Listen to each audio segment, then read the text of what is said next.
Welcome to the Art of Money Podcast with Art McPherson.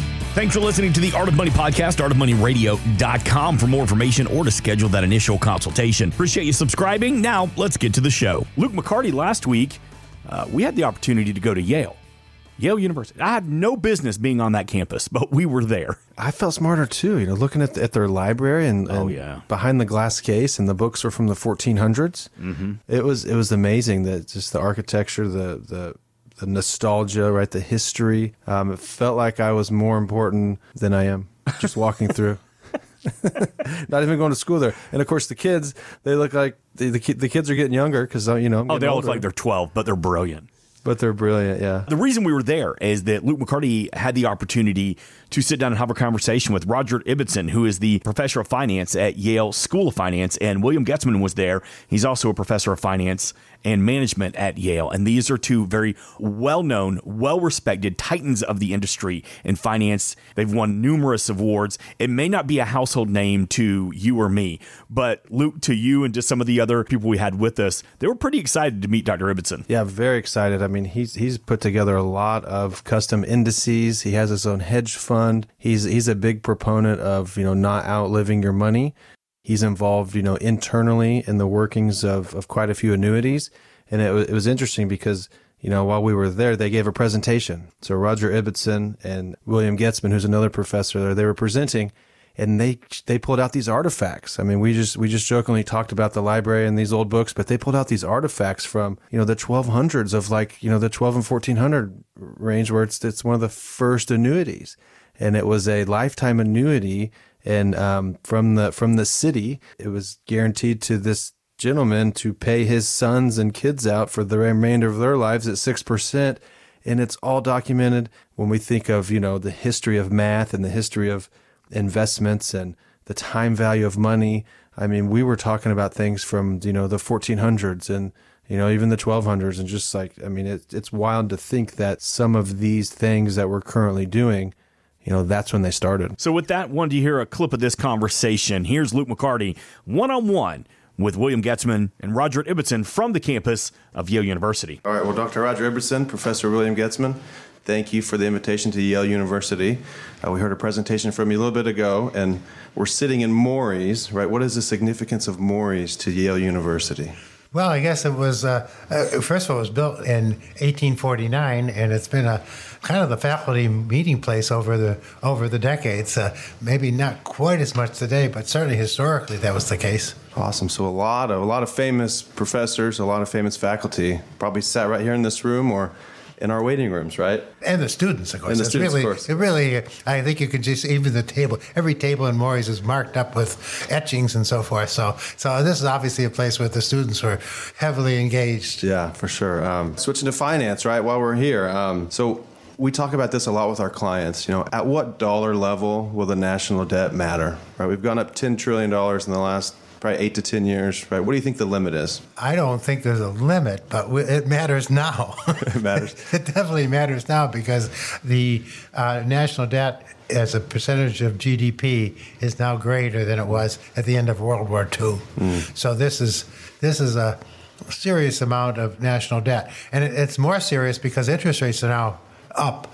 Right. It didn't matter quite as much when we were paying 1% on that national debt, but now we're paying over 4%, and so it definitely matters. It's going to be a big part of our budget. I mean, you don't get any benefit from it, obviously, because you can't spend it on anything else. It's just paying the interest on the debt, and it basically is a drag on the economy. I'm going to take the other perspective on this. What would have happened if we didn't run up this big debt? Why did the debt get run up? Well, we had one shock after the other, financial crisis, then COVID. And when you compare the United States with respect to GDP growth to other developed countries, we're doing pretty well. And so, yes, the debt is a problem. And as Roger says, we haven't seen something like this since the end of World War II. However, we just don't really account for the fact that it may be explaining why the economy has been relatively robust, even with financial markets varying. I think the employment that we've enjoyed has been partially as a result of spending some money. Yeah, and part of that spending of money, right, in my opinions, and, some things you guys have said, prior to this interview, is inflation. So do you feel like we could be back to the 70s where we had wave one of inflation and maybe now we have multiple waves, or do you think the Fed has it under control? I think the Fed has been aggressive more recently and trying to control inflation. But the Fed balance sheet is also really bloated with a lot of the Treasury debt and mortgages. And all of this has really happened in the last 15 years. That's not recent. It's all recent, I'm saying, all in the last 15 years. So I think that the Fed is doing the right things currently, but it's too late to a lot of things. So we could have more inflation again because we have all that money flying around the system and we have all this national debt. All these things could cause a recession. And if we do have the recession, it's going to lower the government intake of taxes as well. So we are in a dangerous situation. I don't know what's going to happen. Actually, I guess we've all been pleasantly surprised with this apparently very soft landing that's been happening. So maybe it all will work out. And I would be surprised if it all works out, but it seems like so far it is working out for us pretty well. You immediately referred back to the 70s and 80s. And why did you do that? Because we haven't had very many episodes of an inflation shock. And so you'd have to then go back to right after World War I for another period of surprisingly high inflation. So one of the problems is that history does not provide us with enough rich information about inflation shocks to be able to make any good statistical forecasts. So as economists, we're relying on reasoning and, as Roger says, thinking about the interplay between Fed activity and government deficits and so forth. But, we're doing our best as economists to highlight what could happen, but we don't have a lot of historical foundation to really make statistical forecasts. Yeah, it's true that basically inflation only took place in wars, or right after wars, until the 1980 inflation, and maybe until recently. Right. So given all that, what advice would you give to somebody currently retiring, or maybe who has just retired and had a odd period in the markets, an odd time for inflation, an odd time for the Fed? What kind of advice would you give them, as opposed to longevity and some sort of risks and just kind of open-ended? Well, I've always been an advocate of buying a lot of equities, but the one time when you really have to take less risk is in those early years of retirement, because if you get hit hard, then it affects your whole retirement afterwards. So you do need to take less risk in your retirement. And the traditional way you would do that would be bonds. And bonds are in a potentially dangerous situation here. They certainly fell dramatically last year. They're down this year. So I would recommend that you look for bond substitutes, alternative products such as annuities in different forms. Yeah, we know there are a few different kinds of asset classes that are hedges to some extent against inflation. And for example, real estate provides some inflation hedge. Commodities is another recently studied asset class that is an inflation hedge. But one thing is we know for sure is that if you're 100% in bonds because you think it's low risk, and then we have a big inflation shock, that is just going to erode the value of your portfolio dramatically. So diversifying into things that a range of things is possible, or some kind of a product or a financial structure like an annuity might be a way to make sure that you've got a floor on your wealth.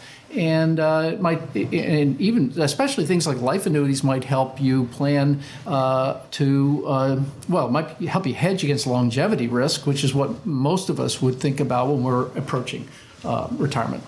All right. Well, thank you both for being on the Art of Money radio show and podcast. It was nice meeting you. Well, Same here. You. Nice to meet you too. Thank you, guys. That was William Goetzmann and Robert Ibbotson, professor of finance, both from Yale University. What was your takeaway from that, Luke McCarty?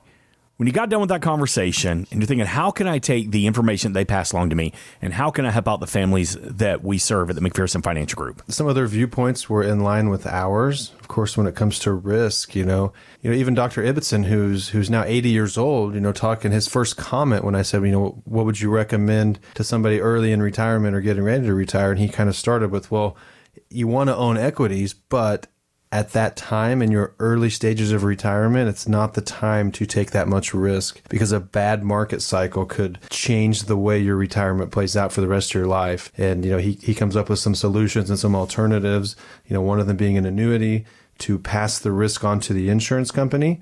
And set a floor, meaning the worst case scenario you can set with the insurance company. They're just brilliant minds. I mean, they're professors at Yale. Professor Goetzmann went to school there, and now he's teaching there.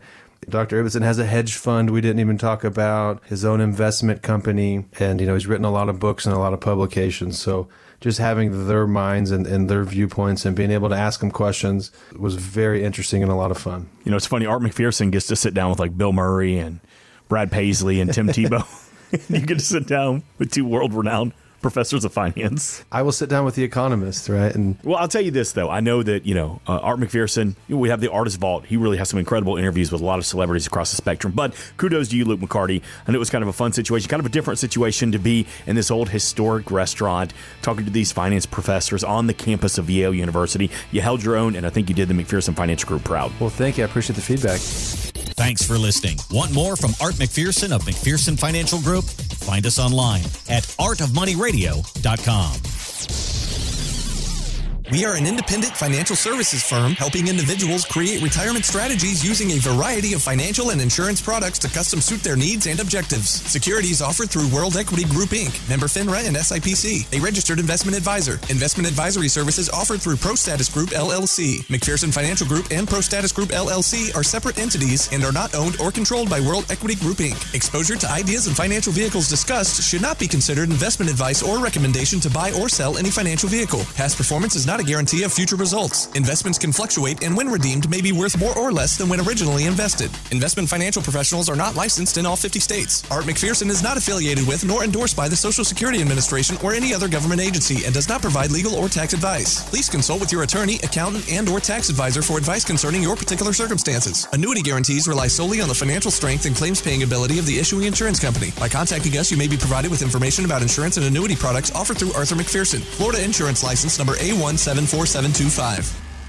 Today's show has been a work of art.